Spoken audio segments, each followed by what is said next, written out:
Don't touch me. Don't touch me. I'm from here, my brother. Somebody touch me. Go back to Africa. If you're an African first, go back to Africa. Go back to Europe. Fuck you. Yeah, fuck you too, bitch. Two South Boston brothers saw a homeless man on the street who they believed was Hispanic, and they beat him up. They broke his nose, they urinated on him, and when arrested, they told police that it was okay to assault the man because he was Hispanic and homeless. Quote, Donald Trump was right. All these illegals need to be deported. Do you believe that you've done anything to create a tone where this kind of violence would be encouraged? I hope not. I truly hope not. Knock the crap out of him, would you? Seriously. Just knock the hell. I promise you, I will pay for the legal fees, I promise. In the good old days, this doesn't happen because they used to treat them very, very rough. And when they protested once, you know, they would not do it again so easily. I love the old days. You know what they used to do to guys like that when they were in a place like this? They'd be carried out on a stretcher, folks. Like to punch him in the face, I'll tell you. Mr. Trump, 17 days later, that actually happened. One of your supporters decided to sucker punch a protester.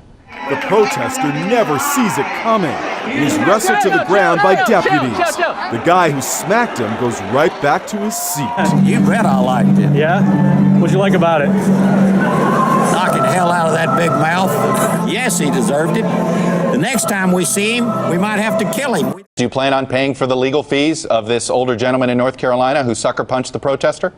From what I understand, he was sticking a certain finger up in the air, and that is a terrible thing to do in front of somebody that, frankly, wants to see America made great again. And so we'll see. I'm going to take a look at it. But I want to see what that man was doing. And that condones a sucker punch, though?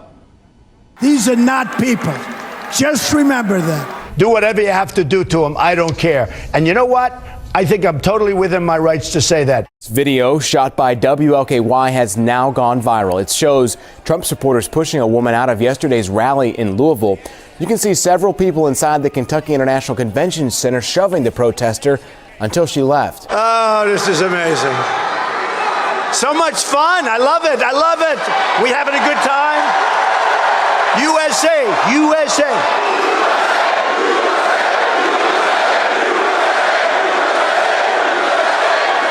Go to Auschwitz. Go to fucking Auschwitz. Get him out of here, please. Get him out. Are you from Mexico? Are you from Mexico? Huh? Take it down. Have a great day. Take it down. Take it down. Hey, don't touch. They don't realize what this country is for. But today, everybody's politically correct. Our country's going to hell with being politically correct. Going to hell. Today they walk in and they put their hand up and they put the wrong finger in the air at everybody and they get away with murder because we've become weak. We become weak. Yeah, get him out. Try not to hurt him. If you do, I'll defend you in court. Don't worry about it. His speech is hate speech. It's inciting violence. And under the First Amendment, that's not protected. When Trump took the stage, Kasarvani ripped up one of his signs. Moments later, he was put in a headlock by a supporter. My supporters have tremendous love of this country. Because I have to do it myself. I know it's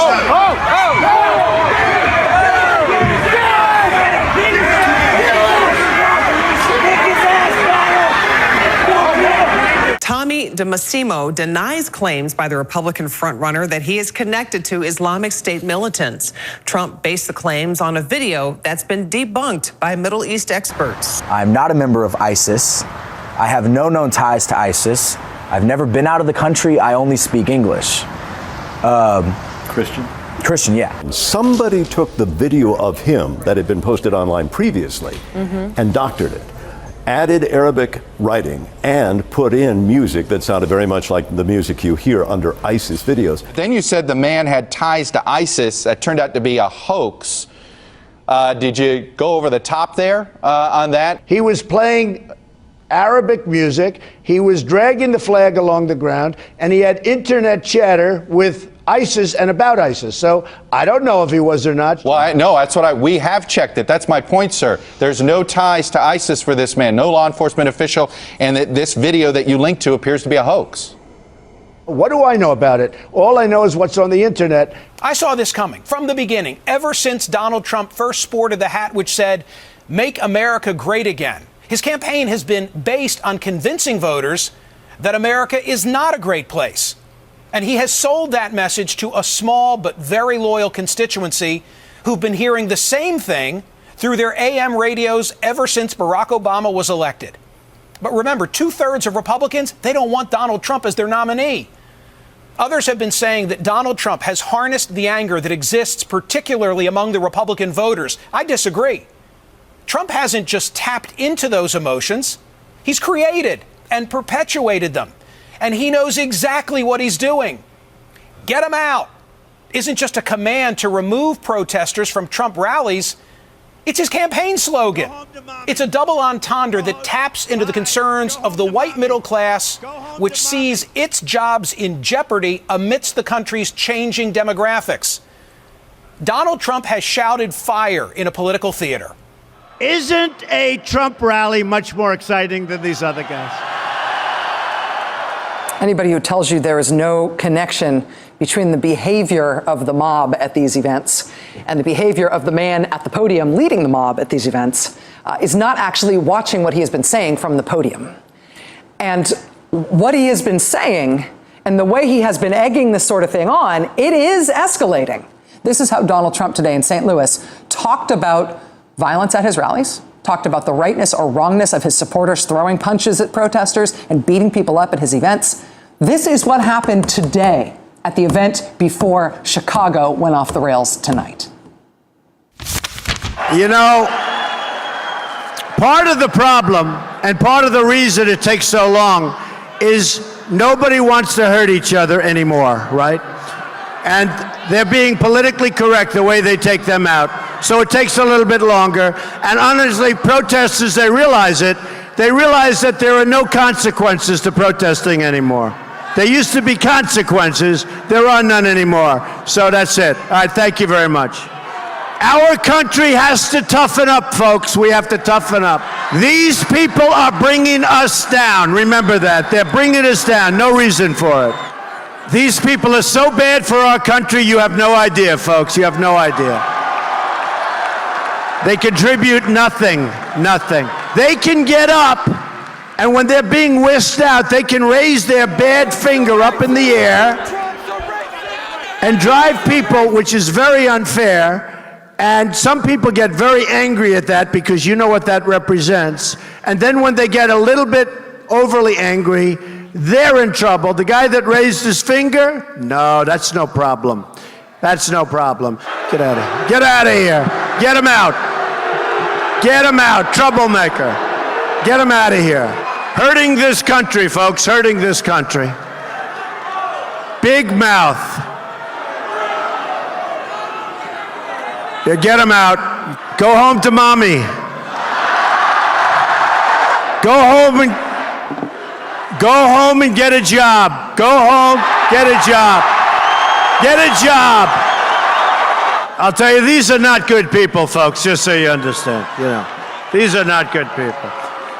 And I heard this was going to happen, and they said, Mr. Trump, would you like to cancel? I said, absolutely not. These are not good people. These are not the people that made our country great, but we're going to make it great again. But these are not the people.